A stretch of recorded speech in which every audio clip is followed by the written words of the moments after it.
Si deux personnes sont véritablement destinées à être ensemble, un schéma indéniable se répète immanquablement. La plupart des gens grandissent en croyant que le destin est simple, qu'il s'agit d'un bonheur instantané, d'un conte de fées où deux âmes se rencontrent, musique, et où tout s'arrange comme par magie. Ils imaginent une vie plus douce, des problèmes qui disparaissent, et l'amour qui arrive sans résistance ni difficulté. Mais le véritable destin n'arrive pas enveloppé de confort. Il commence par des bouleversements, des épreuves, des expériences difficiles, déroutantes et parfois insupportables. L'univers ne vous offre pas l'amour auquel vous êtes destiné sur un plateau. Il vous met d'abord à l'épreuve. Il brise vos illusions, redéfinit votre identité et vous oblige à grandir en tant qu'individu avant qu'une véritable union puisse se former. C'est une chose qui arrive toujours. Bienvenue sur Never Give. Si ce n'est pas déjà fait, abonnez-vous, activez les notifications et activez-les toutes, car chaque vidéo a le potentiel de changer votre perspective et de transformer votre vision de la vie et de vos relations. La reconnaissance troublante. L'amour prédestiné ne commence ni dans la paix, ni dans le confort. Tout commence par une reconnaissance, une prise de conscience indéniable, souvent troublante. Le premier signe qu'une personne est faite pour vous n'est pas une certitude sereine. C'est une réaction intérieure discrète, mais puissante. Vous la rencontrez et quelque chose en vous réagit avant même que votre esprit puisse pleinement comprendre ce qui se passe. C'est un sentiment qui vous percute profondément, et cela peut être déstabilisant, car le destin ne se contente pas de réconforter votre monde intérieur. Il le bouleverse. Carl Jung appelait cela la projection de l'ombre. Lorsque nous rencontrons quelqu'un qui nous est véritablement destiné, nous ne voyons pas seulement une personne. Nous voyons le reflet de nos profondeurs les plus secrètes, les parties de nous-mêmes que nous avons enfouies, ignorées ou rejetées. C'est pour cela que la rencontre est si intense. Ce n'est pas de la simple attirance. C'est une confrontation avec votre propre psyché. Musique. Lorsque vous rencontrez la personne qui vous est vraiment destinée, la rencontre est rarement paisible au premier abord. Vous pouvez vous sentir en insécurité et la certitude peut sembler bien lointaine. Mais ce malaise est souvent la manifestation concrète du destin. Il est déstabilisant, non pas parce que la personne ne vous convient pas, mais parce qu'elle reflète des aspects de vous-même que vous avez cachés, évités ou niés. Ces rencontres vous obligent à affronter vos peurs, vos insécurités et les schémas émotionnels qui vous ont empêché de nouer des liens authentiques. La plupart des gens confondent l'amour avec le calme et la prévisibilité. Pourtant, le destin arrive souvent comme une tempête. Cela vous désarme, vous ébranle et vous amène à remettre en question tout ce que vous pensiez savoir. Car la croissance précède toujours l'union. La séparation nécessaire. L'un des aspects les plus déroutants des relations prédestinées est qu'elles durent rarement le coup au début. La vie les sépare presque toujours, non par cruauté, mais par nécessité. Cette séparation est intentionnelle. Elle survient parce que l'un ou les deux portent des blessures non encore guéries. L'un peut craindre la vulnérabilité, l'autre peut avoir des difficultés avec l'estime de soi. Parfois, l'amour est offert sous l'influence de la peur plutôt que sous l'influence de la plénitude. Même avec les meilleures intentions, des personnes en pleine construction peuvent se blesser mutuellement.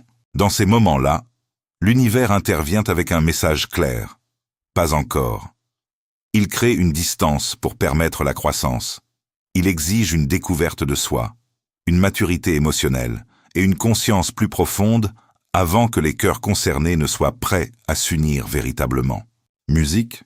Jung enseignait que l'individuation, le processus de devenir pleinement soi-même, est le voyage le plus important qu'un être humain puisse entreprendre.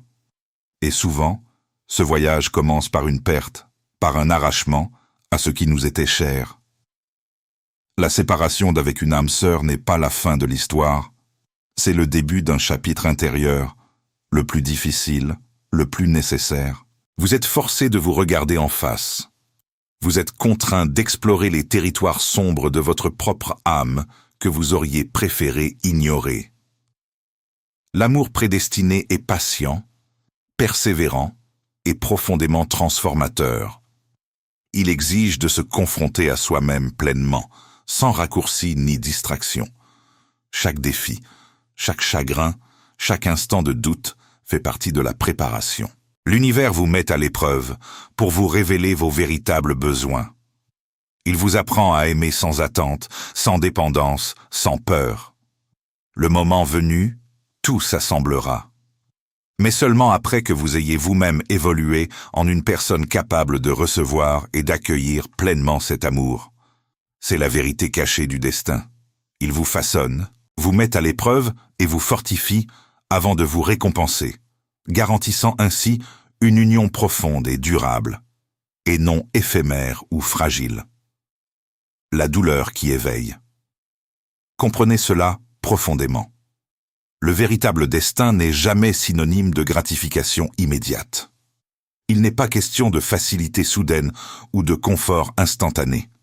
C'est un processus, un cheminement de prise de conscience, de bouleversement, de séparation et d'épanouissement personnel. Lorsque vous vous sentez perturbé par quelqu'un, lorsque la vie vous éloigne de cette personne, n'ayez pas peur. C'est souvent le signe que le destin œuvre en coulisses. Lorsque des personnes véritablement faites l'une pour l'autre sont séparées, la souffrance est vécue différemment. Ce n'est pas un simple chagrin d'amour. Ce n'est pas seulement de la tristesse ou le manque de quelqu'un. C'est un véritable désarroi. Vous ne vous contentez pas de ressentir son absence. Vous avez l'impression qu'une partie de vous-même a disparu. C'est parce que les liens prédestinés sont liés à votre croissance, à votre évolution et aux aspects de vous-même que vous n'avez pas encore pleinement affrontés. Les perdre vous oblige à faire face à vos peurs, vos insécurités et vos blessures non cicatrisées. Cela met à nu les habitudes et les schémas émotionnels qui vous ont empêché de vous épanouir pleinement. Cette douleur touche tous les aspects de votre vie. Elle vous force à affronter votre peur de l'abandon, votre besoin de reconnaissance et la façon dont vous avez peut-être trop donné dans des relations sans limite saines. Elle vous montre où vous avez fui vos responsabilités émotionnelles, musique, et où vous vous êtes sacrifié pour vous sentir aimé. Ce n'est pas une punition, c'est un appel. L'univers utilise cette douleur pour vous éveiller, vous pousser vers la conscience de soi et vous amener à affronter les schémas qui ont limité votre capacité à vivre des liens profonds. La souffrance, lorsqu'elle est traversée avec lucidité, devient un portail. Elle n'est pas là pour vous détruire. Elle est là pour vous révéler. Ce que vous ne pouviez pas voir dans le confort de la présence, vous le voyez clairement dans le vide de l'absence. La transformation silencieuse. L'amour prédestiné n'est pas doux. Il est transformateur, même lorsqu'il agit en silence, même quand on ne comprend pas encore ce qui se passe. Voici le plus étrange. Même après une séparation, même sans contact, même quand la logique nous dit de passer à autre chose, quelque chose change en nous. On évolue sans s'en rendre compte au début. On devient plus conscient, plus sélectif, plus honnête émotionnellement. Ce qu'on tolérait autrefois nous paraît soudain inacceptable. Les personnes qu'on poursuivait ne nous attirent plus de la même façon. Nos désirs passent d'une attention superficielle à la profondeur, à la substance et à l'authenticité. Et souvent, on ne relie pas consciemment cette transformation à cette personne. Pourtant, musique. Le changement commence dès qu'elle entre dans notre vie. Jung avait observé ce phénomène avec une précision remarquable. Il comprenait que certaines rencontres agissent comme des catalyseurs alchimiques. Elles ne font pas que changer ce que nous ressentons. Elles changent ce que nous sommes. Elles réorganisent notre psyché de l'intérieur, modifient nos priorités, affûtent notre discernement. Elles nous apprennent des choses sur nous-mêmes que des années de thérapie n'auraient peut-être pas suffi à dévoiler. Les rencontres prédestinées ne créent pas d'obsession. Elles suscitent la réflexion. Elles apportent la perspicacité. Elles favorisent l'épanouissement personnel. Elles laissent leur empreinte dans les moments de calme de notre existence. On y pense non par solitude, mais parce que notre âme reconnaît des leçons inachevées et des transformations intérieures que seule cette personne pouvait déclencher. On les remarque lors de moments d'introspection, de moments de révélation émotionnelle et de nuits paisibles où le monde semble immobile. Ce n'est pas de l'attachement, c'est de l'intégration. Leur influence s'intègre subtilement mais profondément à votre évolution personnelle. Vous apprenez des leçons dont vous ignoriez même l'existence et peu à peu, votre vie se réorganise, vous préparant à un amour et une connexion plus profonds. L'irremplaçable personne ne peut véritablement remplacer une connexion prédestinée. On essaie, on fréquente d'autres personnes, on se distrait, on se persuade d'avoir tourné la page, mais il manque toujours quelque chose.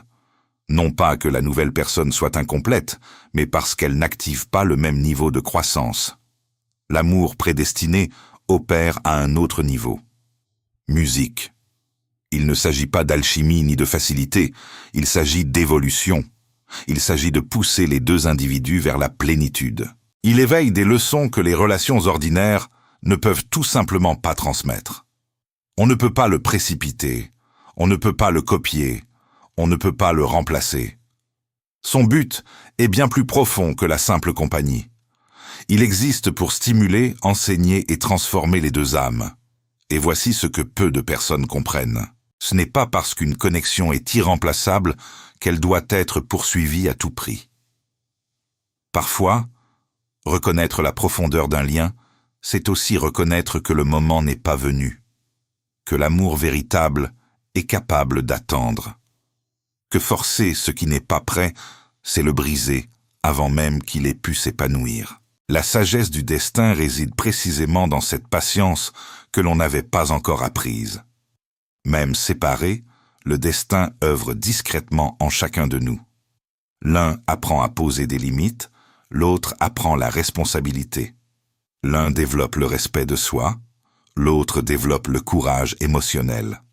L'un apprend à cesser de courir après ce qui ne peut être forcé. L'autre apprend à ne plus fuir ce qui doit être affronté.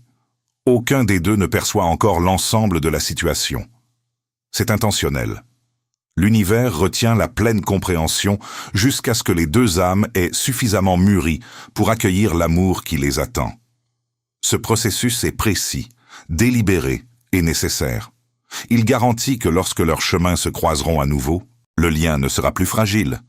Il deviendra une union solide et transformatrice entre deux êtres évolués. Démanteler les illusions. Avant les retrouvailles, l'univers dissipe les illusions. Toute fausse croyance sur l'amour doit être démantelée. Des idées comme « l'amour ne devrait jamais être difficile » ou « si quelqu'un tenait vraiment à moi, il ne partirait jamais ». Des croyances comme « je dois mériter l'amour » ou « j'ai besoin de quelqu'un pour me compléter ». Tout cela est balayé. Ces croyances détruisent la connexion authentique. Le destin les élimine, douloureusement, mais avec sincérité. Chaque larme, chaque douleur, chaque instant de désir participe à cette purification.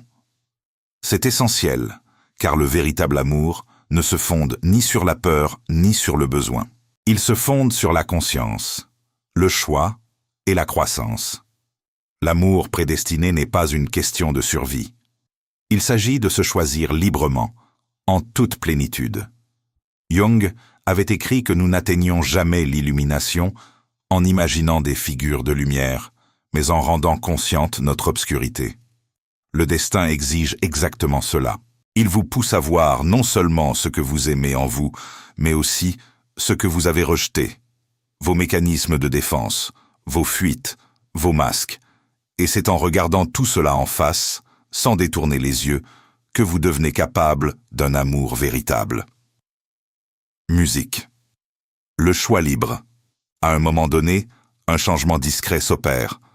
On cesse d'avoir besoin de l'autre. On cesse de poursuivre l'amour par peur ou par sentiment d'incomplétude. On n'attend plus de l'autre qu'il comble un vide, car on a appris à habiter ce vide soi-même, à le transformer en espace de paix plutôt qu'en abîme d'angoisse. C'est alors que le destin se remet en marche, lorsque chacun est pleinement autonome. Lorsque l'amour devient un désir conscient plutôt qu'une dépendance affective, l'alignement commence. L'amour devient plus serein, plus intentionnel et plus ancré. C'est alors que l'univers permet à deux chemins de se croiser à nouveau, préparés pour une union véritable et consciente. Et si les retrouvailles n'ont pas lieu sous la forme que vous imaginiez? Cela aussi est une forme de grâce. Peut-être que le chemin tracé pour vous prend une direction différente, non moins belle, non moins significative. Peut-être que la leçon de cette connexion vous a mené vers une version de vous-même qui peut maintenant attirer et recevoir quelque chose d'encore plus profond. Les retrouvailles. Lorsque des âmes sœurs se retrouvent, l'expérience est différente. Il y a moins d'anxiété. La peur s'estompe, l'ego s'efface. La connexion est plus profonde, plus calme, plus claire, imparfaite, certes, mais consciente. Les jeux, l'incertitude et le chaos émotionnel disparaissent. Il ne reste que la reconnaissance, plus forte qu'auparavant, plus sage, plus mature. Deux personnes qui se regardent enfin, non pas avec les yeux de la peur ou du besoin, mais avec les yeux de la liberté. Il n'y a plus de possession dans ce regard-là, plus de d'espoir non plus. Il y a simplement la joie calme de se retrouver, d'avoir survécu à ce qui devait l'être, d'avoir grandi là où la vie l'exigeait. Et dans ce silence partagé, quelque chose de plus grand que les mots s'installe, la certitude tranquille que le chemin parcouru valait chaque pas douloureux. Musique. Et même s'ils ne reviennent jamais, la connexion était bien réelle. Toutes les relations prédestinées ne sont pas faites pour durer éternellement. Certaines existent pour briser les schémas générationnels. Certaines éveillent l'amour de soi. Certaines enseignent la résilience émotionnelle. Certaines réorientent le cours de votre vie. Certaines vous apprennent à poser des mots sur des douleurs que vous portiez en silence depuis l'enfance. Leur but n'est pas toujours la permanence, mais la transformation. La bienveillance cachée du destin. Le destin semble souvent cruel avant d'être bienveillant. Il privilégie votre potentiel à votre confort. Il brisera votre cœur avant de vous laisser perdre votre âme. Il éloignera les êtres chers avant de vous laisser vous perdre dans l'attachement. Avec le temps, musique, la clarté émerge. Ce qui vous semblait injuste prend soudain tout son sens. Cette séparation qui vous avait paru absurde révèle sa nécessité absolue. Ces mois de silence, de doute, de reconstruction solitaire, ils n'étaient pas du temps perdu. Ils étaient du temps investi. Investi en vous-même. Investi dans votre capacité à aimer mieux, à choisir avec plus de discernement, à vous offrir à quelqu'un depuis un lieu d'abondance plutôt que de manque. La vérité ultime est la suivante. Lorsque deux personnes sont véritablement destinées l'une à l'autre, elles sont contraintes de grandir séparément. Les illusions disparaissent. Les ombres sont affrontées. Les cœurs se transforment en versions plus fortes et plus saines. Ce n'est qu'après cela que le destin permet les retrouvailles ou une nouvelle orientation. Quoi qu'il en soit, personne n'en ressort indemne. Et c'est précisément là où réside la beauté cachée de tout cela. Le message final. Si vous regardez ceci et pensez à quelqu'un, laissez ce message s'installer dans votre cœur. S'il est destiné à quelqu'un, il reviendra avec sérénité, non avec angoisse. S'il est écrit, il ne vous demandera jamais de vous abandonner. Il vous invitera seulement à évoluer. Et s'il ne revient pas, c'est aussi un cadeau, un guide vers la personne que vous étiez destiné à devenir. Ne cherchez pas à interpréter chaque signe avec anxiété. Ne passez pas votre temps à calculer si le destin travaille en votre faveur. Faites confiance au processus. Faites confiance à la douleur qui vous construit. Faites confiance au silence qui vous enseigne. Faites confiance à la croissance que vous ne voyez pas encore mais qui se tisse en vous, patiemment, inexorablement. Musique. Chaque séparation, chaque instant de confusion, chaque leçon douloureuse est sacrée. Le destin ne gaspille pas les expériences. Il vous prépare, vous façonne et vous élève, s'assurant que lorsque l'amour arrive, ou lorsqu'il prend une autre direction, vous soyez prêt à l'accueillir avec un cœur ouvert et épanoui. Les liens prédestinés comptent parmi les plus grands mystères de la vie. Ils suivent rarement le chemin que l'on imagine. L'univers ne précipite pas le véritable amour vers le confort. Il le met à l'épreuve, il le déchire, il force à la confrontation avec soi-même. La douleur de la séparation n'est pas une punition. Elle fait partie du plan. Elle enseigne la responsabilité émotionnelle, le respect de soi et le courage d'aimer sans dépendance. Même dans le silence, même sans contact, la croissance se poursuit. Vous devenez plus conscient, plus sélectif, plus honnête envers vous-même. Les leçons ne concernent pas vraiment l'autre, elles vous concernent. L'amour prédestiné n'est pas synonyme de bonheur instantané. Il s'agit d'évolution. Il crée deux êtres entiers capables de maintenir une connexion profonde et consciente. Si les retrouvailles ont lieu, elles sont plus sereines, plus claires et plus intentionnelles. Et même si elles n'ont pas lieu, l'impact demeure, guidant les deux âmes vers la maturité, la clarté et la réalisation de soi. Chaque séparation, musique, chaque chagrin d'amour, chaque leçon sont sacrées. Le destin veille à ce que chaque épreuve contribue à éveiller votre force et votre disponibilité pour l'amour qui vous est destiné. L'amour prédestiné ne peut être précipité, forcé ni fabriqué. Il arrive souvent de manière déstabilisante, car il est synonyme de transformation. Les personnes destinées à façonner votre vie perturberont vos habitudes et révéleront des aspects de vous-même que vous aviez cachés. La distance enseigne la patience, l'autonomie et l'honnêteté émotionnelle. Vous apprenez à chercher la plénitude en vous-même. Le désir, la réflexion et le silence vous façonnent en une personne capable de recevoir l'amour dans sa forme la plus pure. Ces liens créent une intuition, non une obsession. Ils changent à jamais votre rapport à vous-même. Lorsque les retrouvailles ont lieu, elles sont calmes et conscientes. Même lorsqu'elles n'ont pas lieu, le lien remplit sa fonction. Certains liens existent pour éveiller l'amour de soi et briser les vieux schémas. Ils sont sacrés, car ils contribuent à forger votre personnalité. L'amour prédestiné n'est pas une question de besoin, mais de choix libre et éclairé. La douleur n'est pas une punition, mais un catalyseur de croissance. Chaque épreuve est un pas vers l'harmonie. Le destin vous façonne pour un amour durable, non pour un confort éphémère. Si ce message vous a touché, prenez un instant pour y réfléchir. Laissez-le vous imprégner. Si vous l'avez trouvé utile, n'hésitez pas à aimer cette vidéo pour qu'elle puisse atteindre d'autres personnes qui pourraient en avoir besoin. Partagez-la avec quelqu'un qui traverse peut-être une période difficile, entre séparation, amour et destin. Abonnez-vous à la chaîne pour ne manquer aucun conseil, aucune réflexion ni perspective qui vous aidera à grandir. Votre soutien nous permet de continuer à créer du contenu qui fait vraiment la différence. Merci d'être là. Musique. Et n'oubliez jamais, le destin œuvre toujours pour votre épanouissement, même quand vous n'en avez pas l'impression, même dans le silence, même dans la douleur, même dans l'attente. Il travaille, et vous grandissez.